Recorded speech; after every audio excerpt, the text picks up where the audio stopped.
معاشرے میں دو طرح کے لوگ ہوتے ہیں، ایک وہ جو مجبور ہے، بھوکوں سے ہے، فاقوں سے ہے، پریشانیوں سے ہے، اذیتوں میں مبتلا ہے، تو قرآن نے ان کو کہا کہ کوئی بات نہیں، زندگی مشکل، تکلیف، اذیت سے گزارو، صبر کرو گے تو اجر ملے گا۔ اور جس کے پاس دولت ہے، جس کے پاس ثروت ہے، اختیار ہے، منصب ہے، عہدہ ہے، اس کو کہا تو گھر کمرے میں بند ہو کے نہ رہ، جا کے معاشرے میں ڈھونڈ کے غریبوں کی مدد کر۔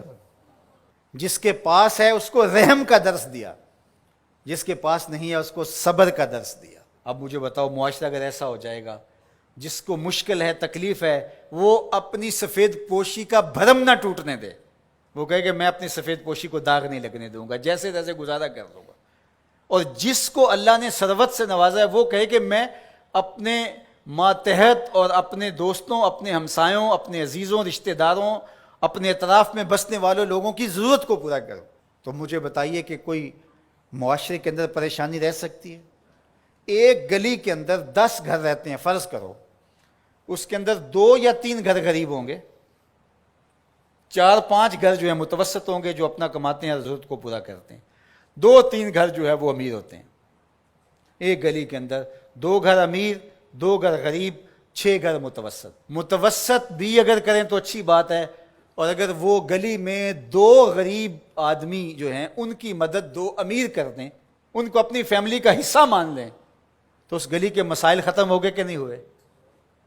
ان کی بیٹیوں کے رشتے قبول کر لیں، مسائل ختم ہوئے کہ نہ ہوئے؟ اس طرح گلی گلی، بستی بستی، صبر کرنے والے صبر کر کے دکھائیں۔ سیدنا علی المرتضیٰ رضی اللہ تعالیٰ عنہ سے روایت ہے، آقا کریم نے فرمایا جو اللہ کے دیے گئے تھوڑے رزق پہ راضی ہو گیا، اللہ قیامت کے دن اس کے تھوڑے عملوں پہ راضی ہو جائے گا۔ اس کے لیے کتنی موج ہے۔ دنیا میں تو تکلیفیں صحیح، دنیا میں تو اذیتیں صحیح، لیکن آخرت میں اس کا صلہ کتنا ہے؟ جو دنیا میں اللہ کے دیے تھوڑے رزق پہ راضی ہو گیا، جس سال میں بھی تھا اللہ میں واہ واہ خوش ہوں تیرے پہ، تو نے مجھے صحیح رکھا ہے، اتنا بھی بڑا کرم ہے کہ تو نے مجھے عطا کیا ہے، سانسیں تو چل رہی ہیں نا، مالک تیرا شکر ہے۔ جو اللہ کے دیے گئے تھوڑے رزق پہ راضی ہو گیا، اللہ قیامت کے دن اس کے تھوڑے عملوں پہ راضی ہو جائے گا۔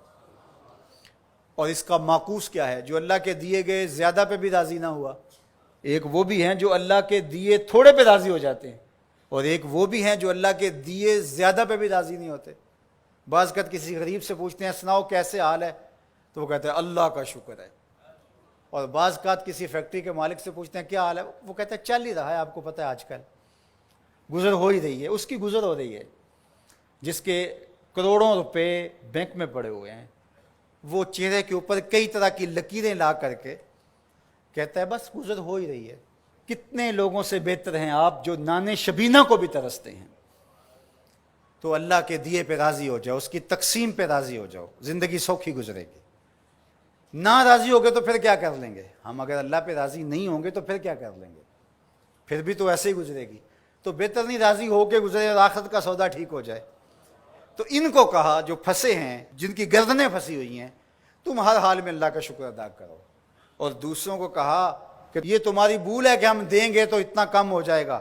میرے حضور نے 3 قسمیں کر کے کہا ما نقصا مالو عبد من صدقہ، 3 چیزوں پہ قسم کی، ان میں سے ایک چیز یہ تھی، فرمایا میں محمد صلی اللہ علیہ وآلہ وسلم اللہ کی قسم اٹھا کے کہتا ہوں کہ صدقے سے مال کم نہیں ہوتا۔